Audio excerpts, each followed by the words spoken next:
नमस्कार। चलिए आज बात करते हैं एक ऐसी प्राचीन सभ्यता की जिसने सच पूछिए तो पूरे भारतीय उपमहाद्वीप की नींव रखी। क्या हो अगर एक पूरी सभ्यता सिर्फ एक विचार पर बनी हो? ये सवाल सुनने में जितना आसान लगता है उतना है नहीं। ये हमें 3000 साल से भी ज्यादा पीछे ले जाता है, सीधे प्राचीन भारत के केंद्र में। इस सभ्यता की पहचान ही इसके पवित्र ग्रंथों यानी वेदों से है। और मजे की बात यह है कि वेद शब्द जो संस्कृत के विद से आया है, उसका मतलब ही है ज्ञान। मतलब सोचिए जरा, एक पूरे युग को ही ज्ञान का युग कहा गया। लेकिन ठहरिए, ये ज्ञान का युग कोई एक जैसा रुका हुआ दौर नहीं था, बिल्कुल नहीं। ये तो करीब 1000 साल तक चले एक बहुत बड़े, बहुत गहरे बदलाव की कहानी है। तो इस पूरी कहानी को समझने के लिए इसे 2 हिस्सों में बांटकर देखते हैं। पहला है शुरुआती दौर, जिसे हम ऋग वैदिक काल कहते हैं, और दूसरा है बाद का दौर यानी उत्तर वैदिक काल। और यकीन मानिए, इन दोनों दौर में जमीन आसमान का फर्क था। तो चलिए सबसे पहले चलते हैं शुरुआती वैदिक लोगों की दुनिया में। एक ऐसा समाज जिसकी पूरी तस्वीर हमें उनके सबसे पुराने और सबसे अहम ग्रंथ ऋग्वेद में मिलती है। जरा कल्पना कीजिए, ये एक ऐसी दुनिया थी जो हमेशा चलती रहती थी, कभी एक जगह टिकती नहीं थी। लोग कबीलों में रहते थे जैसे पंचजन, और उनकी जिंदगी का, उनकी दौलत का, उनकी ताकत का, हर चीज का पैमाना क्या था? मवेशी, जी हाँ, गाय बैल। जिसके पास जितने ज्यादा, वो उतना बड़ा सरदार। और जैसी जिंदगी वैसे ही देवता। जाहिर है सबसे अहम देवता थे इंद्र, एकदम योद्धा। उन्हें पुरंदर भी कहते थे, मतलब किलों को तोड़ने वाला। फिर थे अग्नि, जो देवताओं तक संदेश पहुंचाते थे। और हाँ, सोम, एक रहस्यमयी पौधा जिसका रस देवताओं को बहुत प्रिय था। तो सवाल ये उठता है कि ये जो देहाती कबीलाई दुनिया थी, ये अचानक बदली कैसे? क्या हुआ ऐसा कि सब कुछ बदल गया? जवाब छिपा है एक छोटी सी मगर बहुत बड़ी तकनीकी खोज में। जब हम बाद के वैदिक ग्रंथ पढ़ते हैं तो उनमें अचानक एक नया शब्द बार बार आने लगता है, कृष्ण अयस। और बस यही वो शब्द है जो पूरी कहानी का रुख मोड़ देता है। कृष्ण अयस मतलब काली धातु यानी लोहा। जहाँ शुरुआती वैदिक लोग लोहे के बारे में जानते तक नहीं थे, वहीं बाद के समाज ने इसे साधना सीख लिया था।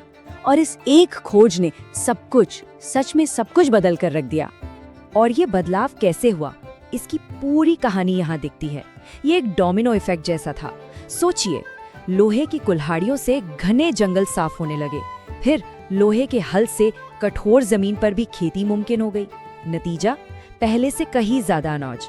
और जब पेट भरने की चिंता कम हुई तो बड़ी बड़ी बस्तियां बसने लगी, और फिर बने बड़े बड़े शक्तिशाली राज्य।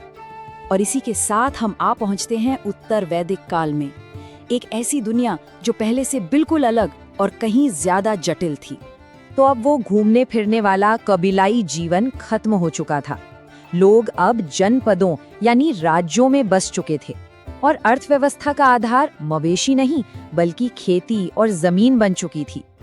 लेकिन सिर्फ अर्थव्यवस्था ही नहीं बदली, पूरा समाज बदल गया।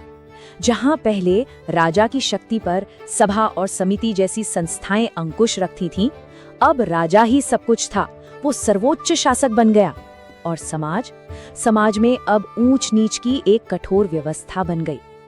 इस सामाजिक विभाजन का पहला जिक्र हमें ऋग्वेद के पुरुष सूक्त में मिलता है, जहां 4 वर्णों की बात की गई है। लेकिन उत्तर वैदिक काल तक आते आते ये व्यवस्था काफी कठोर हो गई और हर वर्ण के काम तय कर दिए गए, ब्राह्मण, क्षत्रिय, वैश्य और शूद्र। और ये बदलाव इतना गहरा था कि सिर्फ धरती नहीं, आसमान भी बदल गया। इंद्र और अग्नि जैसे पुराने प्रकृति से जुड़े देवता पीछे चले गए। उनकी जगह ले ली प्रजापति, विष्णु और रुद्र जैसे नए देवताओं ने।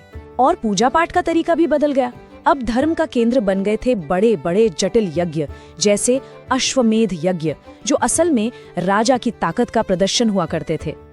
लेकिन ये कहानी सिर्फ राज्यों और यज्ञों पर खत्म नहीं होती। इस युग ने हमें कुछ ऐसे विचार दिए, एक ऐसी विरासत दी जिसकी गूंज हजारों साल बाद आज भी सुनाई देती है। वैदिक काल की आखिरी दौर में आते हैं उपनिषद, और यहाँ से एक बहुत बड़ा फर्क आता है। अब जोर बाहरी कर्मकांडों पर नहीं बल्कि ज्ञान और दर्शन पर दिया जाने लगा। आत्मा क्या है, पुनर्जन्म क्या है, धर्म, कर्म, मोक्ष, ये सारे गहरे सवाल यहीं से निकले जो आज भी भारतीय दर्शन की बुनियाद हैं। और इसी दौर के एक उपनिषद, मुंडक उपनिषद, से हमें एक ऐसा वाक्य मिला जो आज हर भारतीय की जुबान पर है, सत्यमेव जयते, यानी सत्य की ही हमेशा जीत होती है। सोचिए, हजारों साल पुराना एक विचार आज हमारे देश का, आधुनिक भारत का राष्ट्रीय आदर्श वाक्य है। हमारे राष्ट्रीय प्रतीक के नीचे यही लिखा है।